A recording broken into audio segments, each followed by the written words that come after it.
Yeah. which is really important. Yep. So I'm so the first two came out, and I'm really excited. Who's next? Yeah, drop some news. Well, I will. I don't want to say who's next because that takes away the fun. But I will say that I have already like 15 interviews recorded and done. Amazing. So and they're going to come out every Sunday. Amazing. And they get better and better. Let's talk about some of your hard times. Like everyone knows, huge success, Staple Pigeon. You work with brands like Google and Sony and BMW and Heineken. You're on the Hypebeast 100 like every single year. Yeah. Has there ever been a moment, like when were you banging your head against the wall the hardest? What was a problem that was just so hard for you to solve that maybe you're still working on it? The biggest problems are the first 5 years. When you start a company, in any industry, they call it like the 5-year hitch, where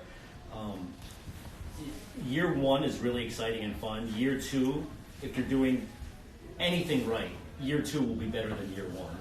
Right, and then the trajectory sort of starts to grow. What happens between year 3 and 5 is your growth starts to catch up with your investment. It's almost like a dog chasing its own tail. Like you're sitting here doing this thing and you're grinding, and eventually, like when sales go up or viewership goes up and things start to increase, you can't invest fast enough to support what's going on a positive. That's if everything's going right. If everything's going wrong, then yeah, you're fucked. But like even if shit's going right, you might go out of business. And what typically happens is by year 5, you're churning so much that you don't have enough gas to put into this car that's rolling right now. So a lot of brands and a lot of companies die. Like there's a statistic by the U.S. Department of Labor. I think like 80% of companies that start by year 5 they go out. So that's a huge unsurmountable mountain to overcome. And in the 5th year, I definitely hit that, where I actually told. I had a meeting with my staff, and I said, like, yo, it's over. I was like, I'm hanging it up. It's done. I'm in mad debt, crazy debt. I can barely pay rent. I can barely pay you guys. People aren't really checking for the brand. They're not giving it the respect, and like, I'm done. And thankfully, knock on wood, but like, thankfully, I had a team at that time that just looked at me and they're like, you can't fucking quit. They're like, one guy said to me, like, you took us on this boat and now we're in the middle of the ocean. You have to get us to the other side. Like, we decided to go on this boat with you. You can't now just be like, all right, peace, I'm going on this lifeboat now. I'm going back to shore. Like, the lifeboat only fits one. Go back. So I was like, damn, I really had to think about it. I was like, all right, I'm back. I'm in this. And that was year 5, and we just crossed year 20. It's insanity. Yeah, we just crossed year 20, and to be honest, it's been a great ride ever since then. And I think it had something to do with the fact that I came so close to like throwing the towel in. Yeah. That it can't really get that much worse. Where I was just gonna quit the whole thing. Did you have an exit plan? Then? Yeah. No, I was gonna be like, it was so bad back then that I was considering. One consideration was filing for bankruptcy. Personally, not my company. Yeah. I was like, I'm going to personally file for bankruptcy, which if any of you would like to know what happens after that, I have the full details because I look fully into it. Your life is fucked for 7 years. You can't do anything.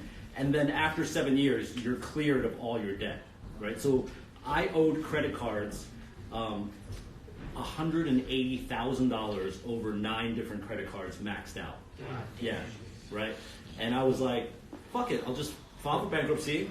It'll go away. I'll be a complete bum for 7 years. I won't be able to get a cell phone or like a meal ticket anywhere. And then I'll come back after 7 years. That was seriously like one option. Right. Yeah. So how did you battle back? I did this other thing, which is the second worst thing to bankruptcy. It's called credit card settlement. It's where you call the credit cards and you basically get on your hands and knees and like the credit card company pulls their pants down and you do whatever you want. Like, you're just like, just do whatever I say. It's like, okay. And so you settle with the credit cards. Like let's say I owed a credit card $20,000. The credit card company would say, all right, if you FedEx me a check for $12,000, we'll consider it good. Mm-hmm. And that sounds like a good deal on paper. What they don't tell you is that there's like this asterisk on your credit line that says you've settled with all these credit cards, which is just one notch above bankruptcy. So I still couldn't get anything. My credit rating was like in the toilet, and it was bad. I was doing this thing like, do you guys know what credit transfer. This is like a financial talk at this point. When you get a credit card, they do like a balance transfer, right? Where you can take, you have $5,000 on this card.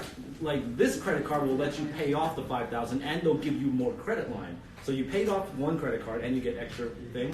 So I would do the credit balance, pay this card off. I'd have 5 more here. But then in a week, I'd max out this credit card again, and then I'd max out this credit card. I'd find a third credit card and do it with both again. And I kept Ponzi scheming myself, basically. Like I was the victim of my own Ponzi scheme, and I did it 8-9 times. And the worst thing about the American credit system is that they let you do it to yourself. They're like, I'm just gonna watch this fool go down in flames. How did you learn to stop? It's like being on drugs, right? It's like you're addicted to. Finally, after 9, they were like, you can't get another credit card. No more credit cards. Yeah. They cut you off. Yeah. Did it hurt? No, it was fine. I think that was probably when I said to my team, I have to quit now because the credit card companies are up on my game now. Wow. Yeah, that's that. Now I have good credit though. That's good. That's amazing that you can be forgiven. To this, I have to be honest. To this day, I still, now they have apps that show you your credit rating. Yeah. Like I still occasionally, to this day, look at my credit score and I do a little fist pump. Yeah. It was such in the shitter. Yeah. And now it's like decent. I'm like, wow, I came back from the gutter on that one. Wow. Yeah. Wow. Yeah, man.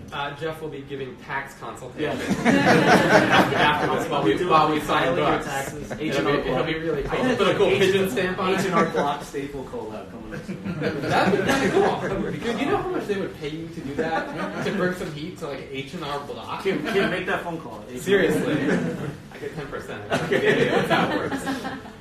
With all the noise on social media right now, how do you stay above that and keep your creative cool without always looking over your shoulder to see what everybody else is doing?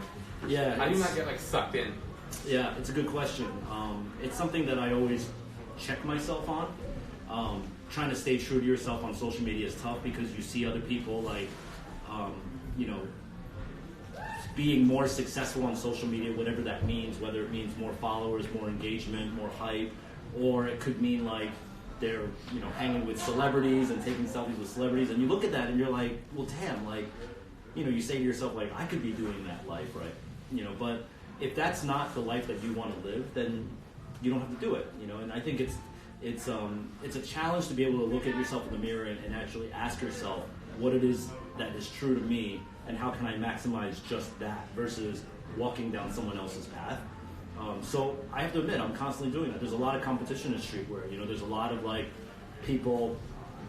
You mentioned the Hypebeast 100, so I'll just use that as a reference. But if you just look at everyone in the Hypebeast 100 and what they're doing, you could almost very easily create a formula of here's what these guys do. So if you do this, you'll be the same.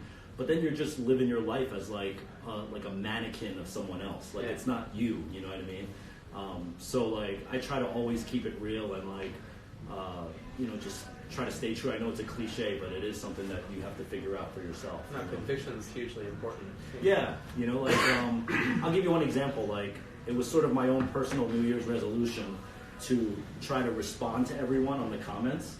Because there's some people that are really good at that, right? Yeah. They're hitting every single person. And there's some people that argue that engagement is the biggest brand builder of all. Yes, that's a marketing tactic. Engagement is a thing. But I find it very hard to do that. Mm-hmm. And let's not get into the whys because I think that's DNA personality shit of the whys. But I find it very hard to engage with every single responder. Because I think I have while I have lots of support in the industry, I have a lot of hate too. Yeah. I might be in the top 3 of hate. There's a lot of hate. There's this many. It's if you look through people, even the comments for this event, some people were those T-shirts are amazing, and then some guys yo, ugly design. What was that? Microsoft 1991. It's what did you make today? I didn't read that one. I read the one that was New York shoe release, New York designer in a Philly store. Yeah, that makes sense. Thanks. That's why I can't deal with that. Right. What do I reply to that person? I don't know. Dick. And it's sometimes with the haters, it would be it's so easy to just shut them down, mm-hmm. but it's like kicking a baby. Right. It's just why am I gonna just pounce on you right now? Totally. I'm gonna let you have your moment of glory. Yeah. And I never delete hate comments. Yeah. To me, I wear the haters' comments like a badge of honor.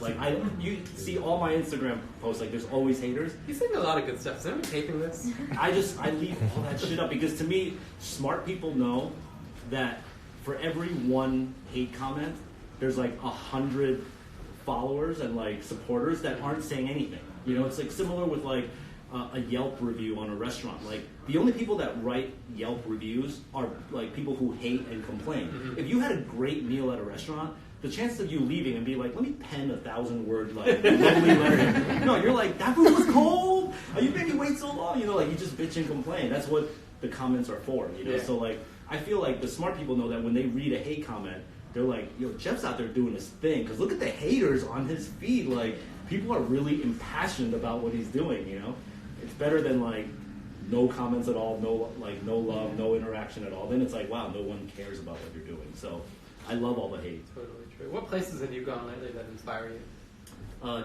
Like in the world? Well, for the Black Pigeon launch, I had to go to, in a matter of like 3 weeks, I went to Nashville, Tennessee, Chicago, I went to Beijing, China, I went to Dubai, Sao Paulo, LA, Vegas, back to New York. All within a month. And I think one of the most inspiring places, to be honest, was Dubai. I was really surprised about Dubai. You get this impression that Dubai is all like gold and glitz and stuff, but Dubai is really dope. You should check it out if you get a chance, because Dubai is like the melting pot for the world that's like on a map, like on the lower right hand side. So like everything from like New Zealand to South Africa, up to the Middle East, to Turkey and Greece, and then to India and Southeast Asia, like Philippines. That whole world that America really doesn't talk about a lot. Like we don't understand. Like, you know, I bet if I asked you like what's further west, like Eritrea or Ethiopia or Madagascar, like no one would know the answer to that. You know, like we don't even know what's going on there. And Dubai is kind of like New York for the Western Hemisphere. So when we did an event in Dubai, like that whole world came out. And in one event, one day, I met people from India, from Australia, from South Africa, you know, I met a lot of people from Iran and Iraq, which you get this impression of like, oh shit, like should I be fearful of you? But like, it's just all love and it's so friendly. That's one of the dopest things about this like sneaker culture that Clark sort of said didn't exist. Yeah. It does exist because these kids are out there like, they flew 5,000 miles to have me sign a shoe. It's like, kind of amazing. How can you say that didn't affect this person? You know? Mm-hmm. Yeah. I think I want to open it up to questions because let's do I that. bet you guys have some good ones. Start right up here. Yeah, when you were back in school, I watched a video. I think you used to break into your college to make screen prints. I did. I see a lot of like young entrepreneurs and stuff like that. They pick up a brand, they expect to make like a profit right away, and when that doesn't happen, they give up. I guess my question is like finding resources and networking. What kind of advice do you have somebody that's in the first year of building a brand? That's a good question. Let me start off by saying that you should listen to the Business of Hype with me and Hiroshi, because we discussed this a bit, and we talked about how when we started our brands, we didn't start it with the intention of making money or getting rich, right? We started it because we really wanted to express ourselves. The money came second. I think with the success of people like us and like the uber success of bigger designers like an Alexander Wang or an Ego, and then with social media, the first guy, not to hate on him, but the first guy that comes to my mind is like a Nick Diamond, where like when you like the way he expresses himself on Instagram, like he's in the clubs popping bottles, he's driving a different Lambo every day, right? He's like rolly flexing every day, like he's successful and he's showing his success. Now to a kid at home, he's just like, this guy made a t-shirt with a diamond on it and now he's driving a Lamborghini. I can do this, but the intention's wrong. Because they're like, I want the Lamborghini. What do I need to get the Lamborghini? I'm gonna make t-shirts. Instead of a diamond, I'm gonna put a ruby on it. You know, but that's the wrong intention. You know, so I think that, and Hiroshi said this too. He's like, I think a lot of people now are starting brands with the intention of getting rich, and then as you just said, when it doesn't hit right away, when they're still driving like their Prius, they're like, the same for me. My advice is that if you want to start a business and you want to drive a Lambo, you should open a laundromat or like a parking garage. Like those are fucking profitable ass businesses. You know what I mean? Streetwear is not a profitable business. It's a grind. And the only way you're gonna have the stamina to keep up in streetwear or even fashion as a whole is that you just have to live and breathe this, because it's a marathon. And if you're not totally invested into it, like personally, like me maxing out, 9 credit cards and getting into that much debt, like any businessman would have been like, you're crazy, give it up. In fact, my accountant from year 5 literally said to me, give up on clothing, Jeff. You're dying from it. Like if you didn't do, because I had the design studio as well at the time, he said, if you didn't do clothing, you'd be a rich man, give it up. Can you imagine if I listened to him? Yeah. And that's a financial advisor. Like, I should be listening to my financial advisor, And I get to say, now I told you so. You ever get caught breaking into your school to make screen prints? I never got caught breaking it. And then to answer your latter question about like the year 1 thing, business is actually pretty simple, right? It's a numbers game. People ask me all the time, what's the secret to a successful brand, a successful company? It's pretty simple. Make more money than you spend, right? It's like, if you tell me that your business at the end of this year is going to generate $1, I hope you spent 25 cents on that business. Yeah. And you're doing good. You're making 75 cents, yeah.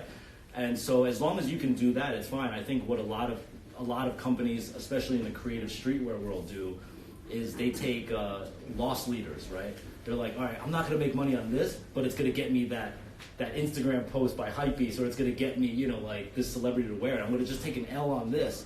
But after a while, you keep saying, I'm going to take an L on this, that, and the third, and you forget that you need some cash cow to keep your engine running. And a lot of times people just run out of gas, So it's pretty simple. Just make more money than you spend. It's also one of the reasons why T-shirts cost $800 in the streetwear world sometimes. Yeah, exactly. Taking so many L's, right? Charge $800. They go for it. Yeah. What else? What collabs or projects have you turned down that went on to like bubble? With a brand that we passed on and then it ended up popping? Yeah, and then also, I guess the second part is like a lesson you learned.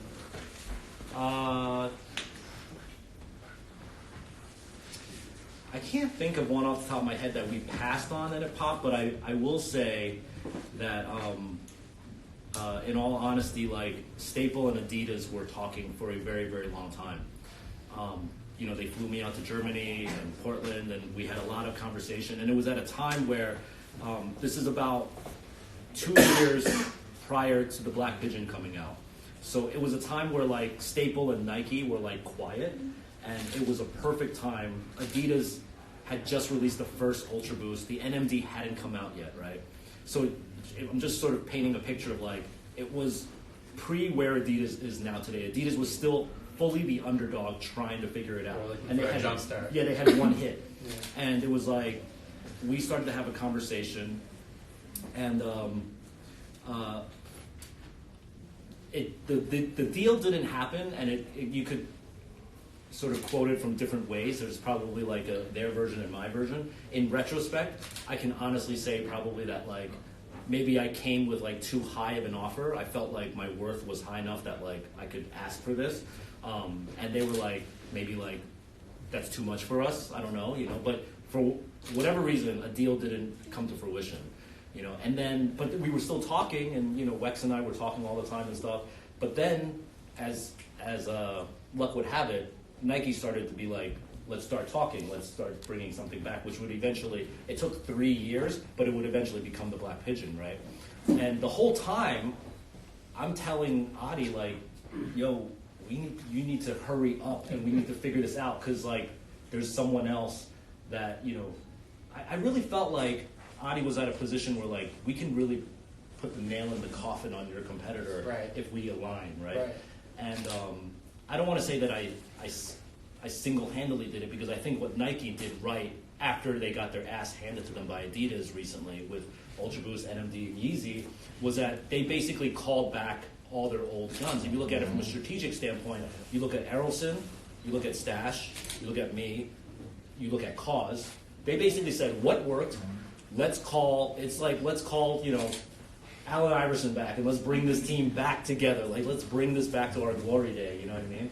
Is that bad No, let's personality? definitely bring Iverson back. For anything he wants. Yeah, so like I think it was that, and I think when we now, from a retail standpoint, if you talk to any retail store, like right now, like Q3, Q4, 2017, and early 18, like Nike is back, and Adidas is right now asleep at the wheel. Yeah, That's, it's interesting that's how what- how that's fast that. I mean, when we first started writing this book, it was around that time, and Adidas was killing Nike. The interviews were more interesting. The vibe in the room with Adidas people was like more lively and more optimistic. Their offices were cooler. Yeah. You know what I mean? And then like throughout the course, it took 2 years to do this. By the end, Nike was like charging back so hard, and it was so Yeah. obvious. yeah. So it'll be interesting to see if that pendulum continues to swing, or if they're punching, at equal weights anytime soon. I have a prediction, and I'll say it right now. Yeah. Everyone can remember this. In Get this on live. 2020 will be the greatest year that sneaker culture has ever seen. You know why? Because I'll tell you what's going to happen. The guys that left Nike infamously to start the Brooklyn Creator Farm, Mark and Dennis. yes, those guys, the Brooklyn Creator Farm, nothing that we've seen has come out of the Brooklyn Creator Farm. Right. We haven't seen anything that they've done. Right. Everything that they are working on comes out in mid-2019. Yeah. Nike, they're the biggest kid on the block. They got the most amount of money. They're not going to fall asleep at the wheel. They're going to come back hard too. 2020 is going to be the Olympic year. It's going to be in Tokyo, Japan, which is the sneaker fashion capital of planet That's true. Earth. That's going to be insane. And every brand is going to come like with their nuclear arms like disabled, and just like boom, yeah, and like we're going to just see like overload of sneaker stuff. Is it crazy for me to think there's going to be some good stuff coming down the pipe from Reebok too? Yes.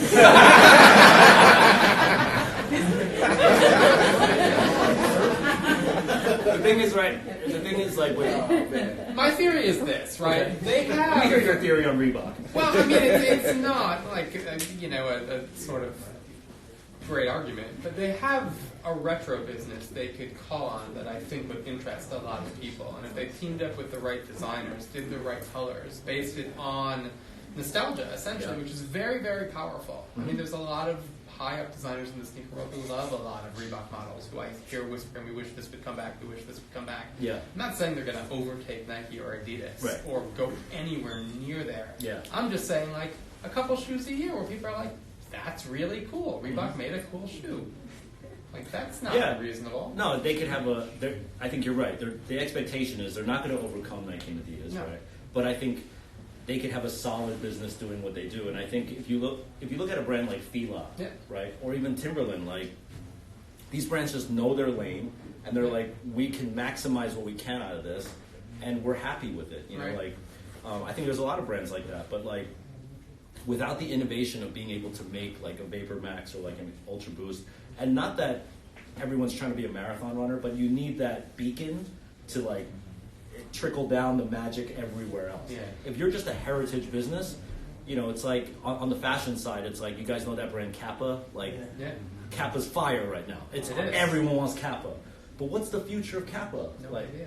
yeah, like they'll make a lot of money in Urban Outfitters and a couple posts And on it's all Hype Bay it's all here and there. retro. It's all retro, you know. Yeah.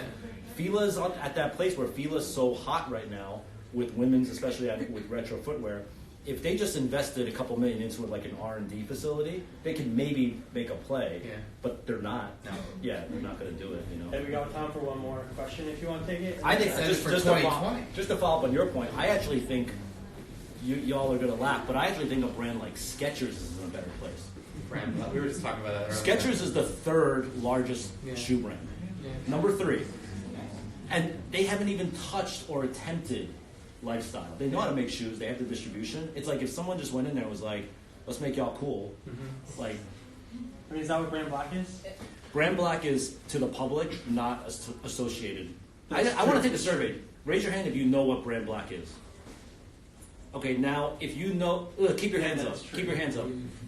How many know that Brand Black is owned by Skechers? Put your hand down if you didn't know that. If I just schooled you on that. Yeah. See? It's Yeah, like, no, for sure. yeah, it's an industry thing. Yeah. And those guys just unfollowed Brand They're Black good right shoes. now. They're They're like, what? Hoodwinked. Thought I had it. Let's take that last question right up here. Hi, Jeff. So in the world of streetwear, I noticed that a lot of people view companies out of Japan as cool, but when they see a company out of China, Yeah. they don't consider it to be cool. But there's one brand I know of called Clot. Yeah. So Ken Kuhn and Yeah. Wilson Chen. What do you think that they can do in order to like be able to finally enter like the world of streetwear here in America? Chinese brands or cloth? Clot and just like Chinese brands in general, because like Clot has a huge presence in Hong Kong, China, Taiwan, Yeah. Malaysia. But what can they do in order to become like successful here? Clot is successful here, in my opinion. Yeah, it's They're successful. I mean, you can't do it any better than Clot's doing it. You know, like I understand what you mean about other Chinese brands though, that they're just not getting the same recognition. I mean, if you want to turn this conversation into a race conversation, you know, I think that the Chinese are still known as like copycats and bootleggers. And so whenever like a Chinese entity comes and does something cool, the implication is that like they bit somebody in order to get it that way. And I think that's going to be a reputation that we have to like, I say we because I'm Chinese, but like I think it's a reputation that we have to like take some time to shake off. You know, like it's not going to be an overnight thing. And I think people like Edison and, you know, myself and some others that like, James Jean is another friend of mine that's like an incredible Chinese artist. I think when real true talent comes out, like eventually we'll get to the point where like we actually believe that some talent can come out of China. That issue that you talk about once plagued Japan as well. Like Japan used to be known as like shitty producers of stuff. Like a Sony thing back in the day was like a piece of garbage. Like you would never use Nikon or Canon or Sony. It was like all crap. And it took a generation to change it so that they became the top. You know, and I think that'll happen for China in less than a generation. And when it does, we're all going to be human slaves to China. Like I always say, I do a lot of talks in China, you know, and I do a lot of like, they fly me out and do talks, and I always say like, I always want to do like support you guys because like when you guys start enslaving the entire planet, I want you to know that I'm on your side. Please don't turn me into a human battery.